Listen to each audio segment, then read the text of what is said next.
ಶ್ರೀವಾರಿ ಕನ್ನಡ ವ್ಯಾಕರಣ ಕ್ಲಾಸಸ್ಗೆ ಸ್ವಾಗತ. ಈ ತರಗತಿಯಲ್ಲಿ ನಾವು ಕೊಳಲ ಜೋಗಿ ಪಾಠದ ಒಂದು ಭಾಷಾಭ್ಯಾಸವನ್ನು ನಾವು ಕಲಿಯೋಣ. ನಾನು ಲಾಸ್ಟ್ ಕ್ಲಾಸಲ್ಲಿ ಇದರ ಒಂದು ಪಾಠದ ಒಂದು ವಾಕ್ಯದಲ್ಲಿ ಉತ್ತರಿಸಿ ಮತ್ತು ಎರಡು ಮೂರು ವಾಕ್ಯ ಉತ್ತರಿಸಿ ಅಪ್ಲೋಡ್ ಮಾಡಿದ್ದೀನಿ. ನಂತರ ಇವಾಗ ನಾವು ಭಾಷಾಭ್ಯಾಸಕ್ಕೆ ಹೋಗೋಣ.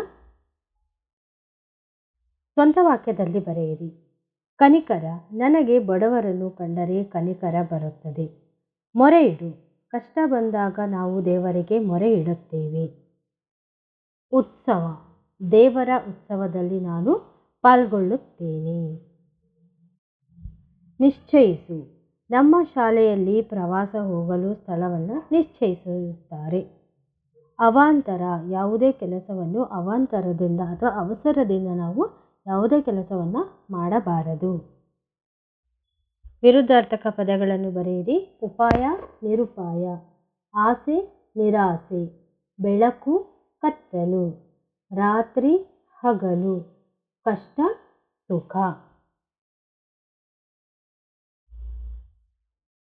ಆ ವಾಕ್ಯಗಳಲ್ಲಿನ ಪದಗಳನ್ನು ಅರ್ಥಪೂರ್ಣವಾಗಿ ಜೋಡಿಸಿ. ಅಂದರೆ ಇದು ಜಂಬಲ್ಡ್ ಆಗಿದೆ, ನಾವು ಅದನ್ನು ಸರಿಯಾಗಿ ಒಂದು ಸೆಂಟೆನ್ಸನ್ನು ಮಾಡಬೇಕಾಗುತ್ತೆ. ಹೊರಗೆ ಜೋಗಿ ಊರಿನ ಕೊಳಲನ್ನು ಊದುತ್ತಾ ಬಾರಿಸುತ್ತಾ. ಜೋಗಿ ಕೊಳಲನ್ನು ಬಾರಿಸುತ್ತಾ ಊರಿನ ಹೊರಗೆ ಬಂದನು. ಎರಡನೇದು, ಇಲಿಗಳನ್ನು ಹಿಡಿಯಲು ಊರಿನವರು ಬೋನುಗಳನ್ನು ತರಿಸಿದರು. ಕೊಳಲು ಜೋಗಿ ಇತ್ತು ಬಿದಿರಿನ ಬಳಿಯಲ್ಲಿ. ಜೋಗಿಯ ಬಳಿಯಲ್ಲಿ ಬಿದಿರಿನ ಕೊಳಲು ಇತ್ತು. ಯಾರು ಯಾರಿಗೆ ಹೇಳಿದರು? ಇಲ್ಲಿ ಸಂದರ್ಭ ಸಹಿತ ಕೇಳಿಲ್ಲ, ಸೊ ಅದರಿಂದ ನಾವು ಯಾರು ಯಾರಿಗೆ ಹೇಳಿದ್ರು ಬರೆದ್ರೆ ಸಾಕಾಗುತ್ತೆ.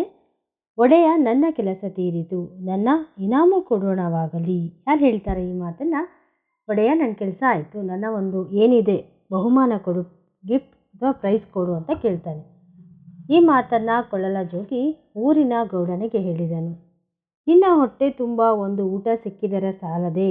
ಈ ಮಾತನ್ನು ಹೇಳ್ತಾರೆ. ನಿನಗೆ ಒಂದೊತ್ತು ಊಟ ಸಿಕ್ಕರೆ ಸಾಕಲ್ವಾ, ಯಾಕೆ ಚಿನ್ನ ಎಲ್ಲ ಬೇಕು ನಿನಗೆ ಅಂತ ಕೇಳ್ತಾ ಇದ್ದಾನೆ. ಈ ಮಾತನ್ನು ಯಾರು ಹೇಳ್ತಾರೆ ಅಂದರೆ ಊರಿನ ಗೌಡ ಏನು ಮಾಡ್ತಾನೆ, ಅವನು ಜೋಗಿಗೆ ಹೇಳ್ತಾನೆ. ಸೈ ಸೈ, ತಿರುಕನಿಗೆ ಅಷ್ಟೇ ಸಾಕು. ಊರ ಗೌಡ ಹೇಳ್ತಾನಲ್ವಾ, ನಿನಗೆ ಒಂದೊತ್ತು ಊಟ ಸಾಕು ಅಂತ. ಅದಕ್ಕೆ ಆ ಊರ ಜನ ಹೇಳ್ತಾರೆ, ಹೌದು ನೀವು ಹೇಳಿದ್ದು ಸರಿ, ಅವನಿಗೆ ಒಂದೊತ್ತು ಊಟ ಸಾಕು ಅಷ್ಟೇ ಅಂತ ಹೇಳ್ತಾರೆ. ಸೊ ಈ ಮಾತನ್ನು ಊರಿನ ಜನರು ಜೋಗಿಗೆ ಹೇಳಿದರು.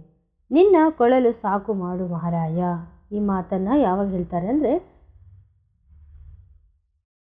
ನಿನ್ನ ಕೊಳಲು ಸಾಕು ಮಾಡು ಮಹಾರಾಯ. ಈ ಮಾತನ್ನು ಊರಿನ ಜನರು ಕೊಳಲ ಜೋಗಿಗೆ ಹೇಳಿದರು. ಇನ್ನಾದರೂ ಆಡಿ ತಪ್ಪಬೇಡಿ. ಈ ಮಾತನ್ನು ಕೊಳಲ ಜೋಗಿ ಊರಿನ ಜನರಿಗೆ ಮತ್ತು ಗೌಡನಿಗೆ ಹೇಳಿದನು. ಇಲ್ಲಿ ಪ್ಲೀಸ್ ಜ್ಯೋತಿ ಅಂತ ಇದೆ, ಅಲ್ಲಿ ಜೋಗಿ ಅಂತ ಮಾಡ್ಕೊಳ್ಳಿ. 8-10 ವಾಕ್ಯದಲ್ಲಿ ಉತ್ತರ ಬರೆಯಿರಿ. ಇಲಿಯೂರಿನ ಇಲಿಗಳ ಕಾಟ ಯಾವ ರೀತಿ ಇತ್ತು? ಇಲಿಯೂರಿನಲ್ಲಿ ಇಲಿಗಳು ಯಾವ ರೀತಿಯಾಗಿ ತೊಂದರೆ ಕೊಡ್ತಾ ಇತ್ತು ಅಂದರೆ, ಇಲಿಯೂರಿನಲ್ಲಿ ಜನರ ಅಡುಗೆ ಮನೆಗಳಲ್ಲಿ ತುಪ್ಪ, ಬೆಣ್ಣೆ, ಮೊಸರುಗಳನ್ನು ನೆಲವೊಟ್ಟುಗಳಲ್ಲಿ ಇಟ್ಟರೂ ಇಲಿಗಳು ಸಾಲು ಸಾಲಾಗಿ ಇಳಿದು ಅವನ್ನು ತಿಂದು ಬಿಡುತ್ತಿದ್ದವು. ಸಣ್ಣ ಮಕ್ಕಳು ಊಟಕ್ಕೆ ಕುಳಿತರೆ ಒಂದು ತುತ್ತನ್ನು ಬಾಯಿಗೆ ಇಡುವಷ್ಟರಲ್ಲಿ ಬಟ್ಟಲು ಬರಿದಾಗುತ್ತಿತ್ತು.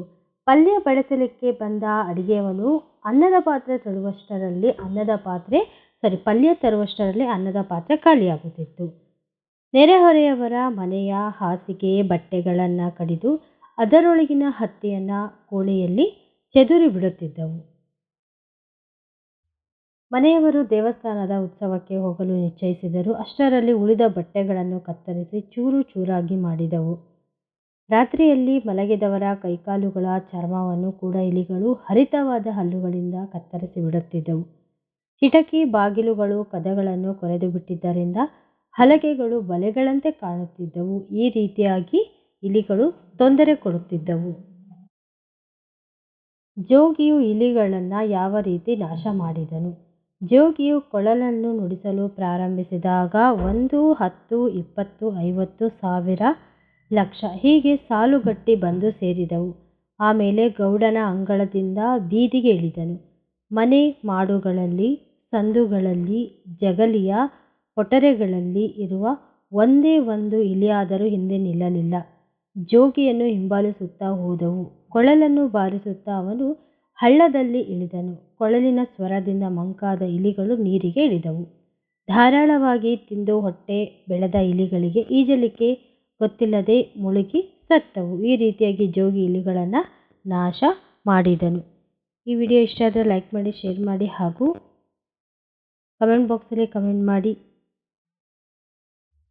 ಕನ್ನಡ ವ್ಯಾಕರಣಕ್ಕೆ ಸಂಬಂಧಪಟ್ಟಂತೆ ಡೌಟ್ಸ್ ಇದ್ದರೆ ಕಮೆಂಟ್ ಮಾಡಿ. ಧನ್ಯವಾದಗಳು.